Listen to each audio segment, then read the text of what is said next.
Hey everybody, Scott Carson here with your note term of the day. And today's note term of the day is ARV. ARV.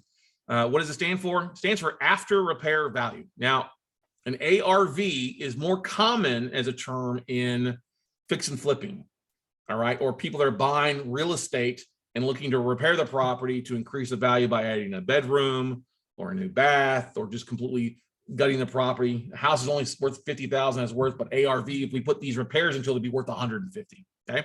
In the note space, we don't go off of ARV because we are buying the notes on the property as is. We don't technically own the property. We're buying the note. So we do not make our bids based off of ARV.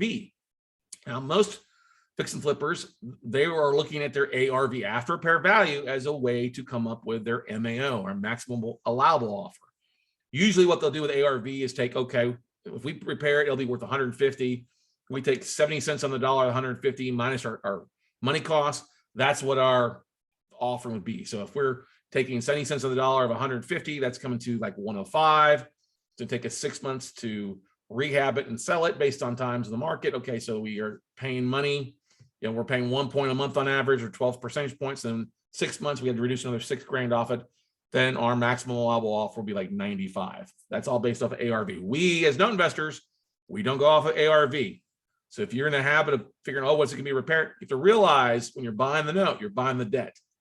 Yes, you might end up with that property, but if there's a bar in place there, you may not end up with it. And so what we see a lot of new note investors make, mistake they make, is they value the asset off of ARV versus as is. No. Do not do that. You'll end up overpaying for assets all day long. You got to know what your balances are and know what the as is value, not the ARV.